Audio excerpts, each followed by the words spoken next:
Maharashtra assembly ఎన్నికల్లో శివసేనకు ఓటర్లు ఎందుకు షాక్ ఇచ్చారు? హిందుత్వ ఎజెండా విషయంలో బీజేపీ వైపే మొగ్గు చూపడానికి కారణాలేంటి? బద్ద వ్యతిరేకి అయిన కాంగ్రెస్ తో కలవటాన్ని శివ సైనికులు జీర్ణించుకోలేకపోయారా? సీఎం పదవే శివసేనను పతనమయ్యేలా చేసిందా? ఇప్పట్లో ఉద్ధవ్ ఠాకరే శివసేన కోలుకోవటం అంత ఈజీ కాదా? బాల్ ఠాకరే సిద్ధాంతాలను గాలికి వదిలేసిందా?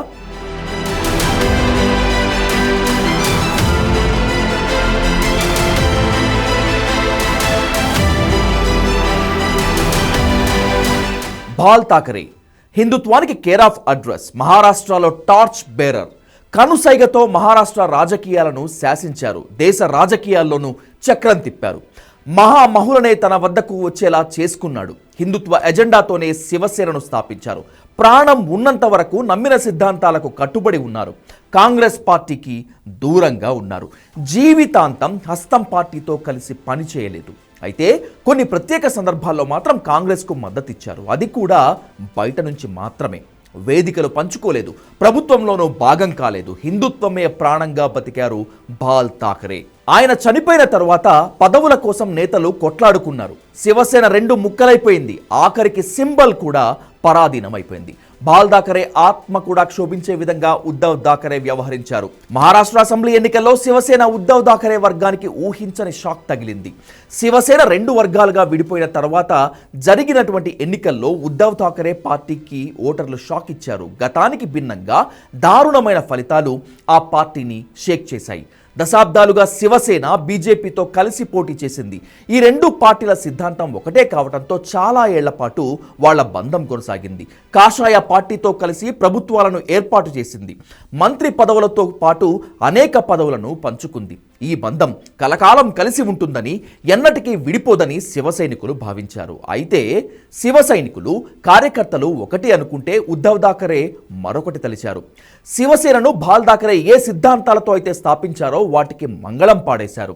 సీఎం పదవి కోసం బద్ధ శత్రువుగా భావించే కాంగ్రెస్తో చేతులు కలిపారు.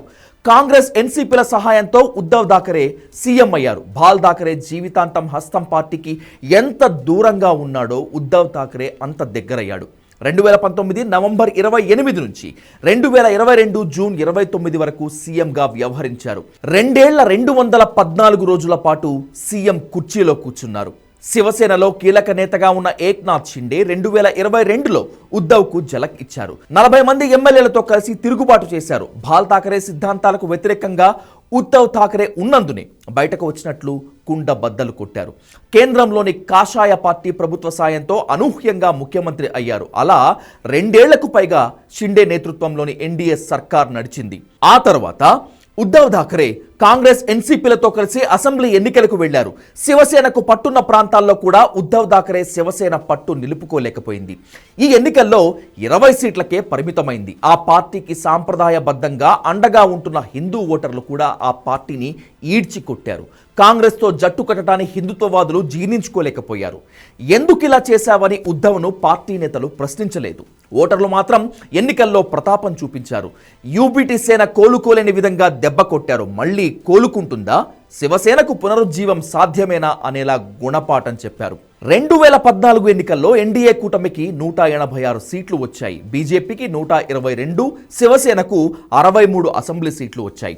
2019 ఎన్నికల్లో బీజేపీకి 105 సీట్లు, శివసేనకు 56 అసెంబ్లీ సీట్లు వచ్చాయి. తాజా ఎన్నికల్లో శివసేన బలం దారుణంగా పడిపోయింది. గత ఎన్నికల్లో 56 సీట్లు వస్తే ఈసారి ఆ సంఖ్య 20కి పడిపోయింది. అసెంబ్లీ ఎన్నికల్లో ఘోరమైన ఫలితాలు రావడంతో శివసేన యూబీటీ ఫ్యూచర్ ఏంటన్న ప్రశ్నలు వస్తున్నాయి. గెలిచిన 20 మంది ఎమ్మెల్యేలు పార్టీలోనే ఉంటారా? పక్క పార్టీ తాయిలాలకు లొంగిపోవటం పెద్ద విషయం కాదంటున్నారు. అసలే దారుణమైన ఫలితాలు రావడంతో ఆ పార్టీ జనంలోకి వెళ్తుందా? పార్టీకి పునర్వైభవం వస్తుందా అనే ప్రశ్నలు ఇప్పుడు తలెత్తుతున్నాయి.